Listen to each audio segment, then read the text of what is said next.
Friends, ಇಬ್ಬರು ಸ್ನೇಹಿತರು ಇರುತ್ತಾರೆ. ಅದರಲ್ಲಿ ಒಬ್ಬ ವಿತಂಡವಾದಿ. ಅವನು ಒಂದು ದಿನ ಅನಾವಶ್ಯಕವಾಗಿ ಯಾವುದೋ ಒಂದು ವಿಷಯದ ಬಗ್ಗೆ ವಾದಕ್ಕಿಳಿದ.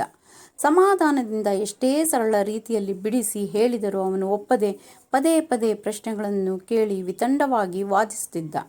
ಅವನಿಗೆ ಬುದ್ಧಿ ಕಲಿಸಬೇಕೆಂದು ನಿರ್ಧರಿಸಿದ ಗೆಳೆಯ ಒಳಗೆ ಹೋಗಿ ಟೀ ತಯಾರಿಸಿ ತಂದು ಅವನ ಮುಂದೆ ಒಂದು ಖಾಲಿ ಲೋಟವನ್ನು ಇಟ್ಟು ಅದರೊಳಗೆ ಟೀಯನ್ನು ಸುರಿಯಲಾರಂಭಿಸಿದ.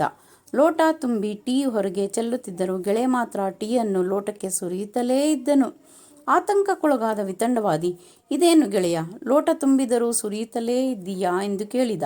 ಆಗ ಗೆಳೆಯ, ಇದರಲ್ಲೇನು ತಪ್ಪಿದೆ ಎಂದು ಮರುಪ್ರಶ್ನಿಸಿದ. ಅದಕ್ಕೆ ವಿತಂಡವಾದಿಯು, ತುಂಬಿರುವ ಲೋಟ ಖಾಲಿ ಮಾಡದ ಹೊರತು ಟೀ ಹೇಗೆ ಪುನಃ ಲೋಟದೊಳಗೆ ಹೋದೀತು ಎಂದು ಕೇಳಿದ. ಅದಕ್ಕೆ ಗೆಳೆಯ, ನೀನೂ ಅಷ್ಟೇ ಈ ಟೀ ಲೋಟದಂತೆಯೇ ಆಗಿದ್ದೀಯಾ, ನಿನ್ನದೇ ಅಭಿಪ್ರಾಯ ಆಲೋಚನೆಗಳಿಂದ ತುಂಬಿ ಹೋಗಿದ್ದೀಯಾ, ಹಾಗಾಗಿ ನಾನು ಹೇಳುವುದು ನಿನ್ನ ತಲೆಯೊಳಗೆ ಇಳಿಯುತ್ತಿಲ್ಲ. ಮೊದಲು ಬೇಡವಾದುದನ್ನೆಲ್ಲ ಹೊರಗೆ ಹಾಕು, ನಂತರ ನಾನು ಹೇಳಿದ ಮಾತು ನಿನ್ನ ತಲೆಯ ಒಳಗೆ ಹೋಗುತ್ತದೆ ಎಂದು ಬುದ್ಧಿ ಹೇಳಿದನು. ತನ್ನ ತಪ್ಪಿನ ಅರಿವಾದ ವಿತಂಡವಾದಿಯು ಅಂದಿನಿಂದ ವಾದ ಮಾಡುವುದನ್ನೇ ನಿಲ್ಲಿಸಿದ. ದಯವಿಟ್ಟು ಲೈಕ್ ಮಾಡಿ, ಶೇರ್ ಮಾಡಿ, ಹಾಗೆ ಸಬ್ಸ್ಕ್ರೈಬ್ ಮಾಡಿಕೊಳ್ಳಿ. ಧನ್ಯವಾದಗಳು.